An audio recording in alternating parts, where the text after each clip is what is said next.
Hi, welcome to week 5. Welcome to creating a unicorn series. This is week 5 and it's actually day 29. Today is April 21st. So it's almost a whole month since we started this project. It's amazing how time flies. So today I'm going to say it was a really tough week. I'm going to explain why it was. So let's get on.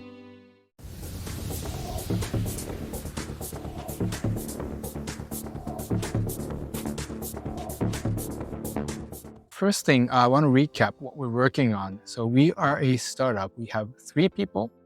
So if you have missed the previous videos, you can have a look. But we've been doing this for 5 weeks now. We are solving a problem. We are trying to solve problems in entry-level jobs. So there are a lot of people who want to work, and there are a lot of jobs. But there seems to be some mismatch happening, and things are not going well. So we want to figure out what's not going well, and we want to solve some of the problems. So that's what we're aiming to do.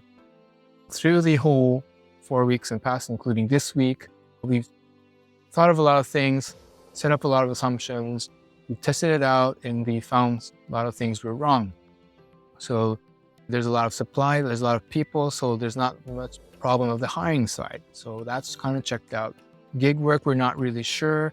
So last week we found that there's a problem with the communication. We had this hypothesis that people were having communication issues. So managers wanted to talk to a lot of people.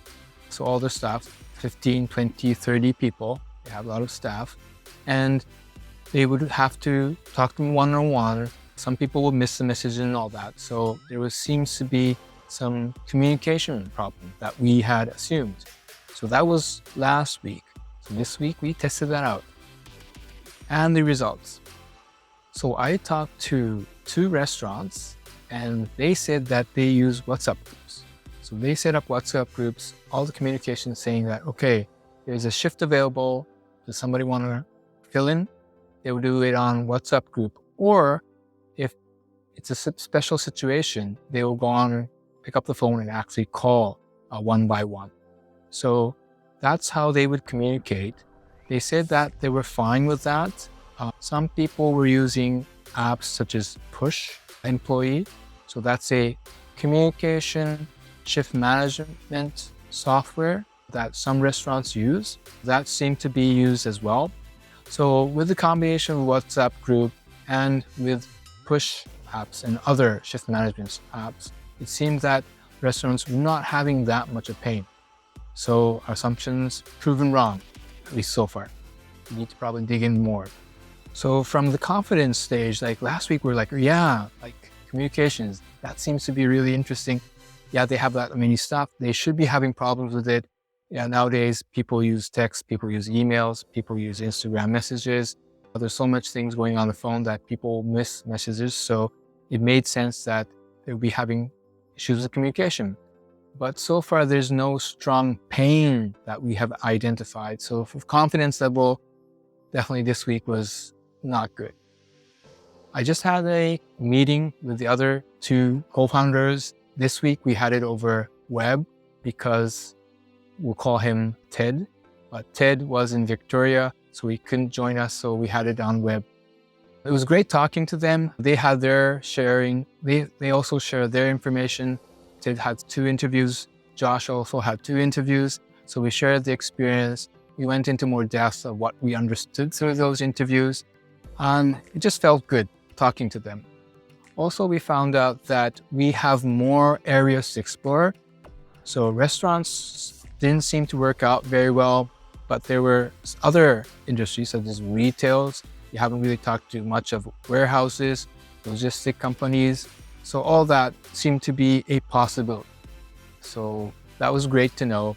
Also, we also talked about maybe store manager, restaurant management level might not have an issue with the communication, but maybe as the whole franchisee, maybe for the headquarters, they would want to have something more, robust, more reliable, more something that they can monitor, also like compliance, from compliance point of view as well. So that might be something that would be interesting. So altogether, we want to explore other industries And also, even for restaurants, for larger restaurants, there might be something of a need of a more systematic approach. So we will see if that holds true.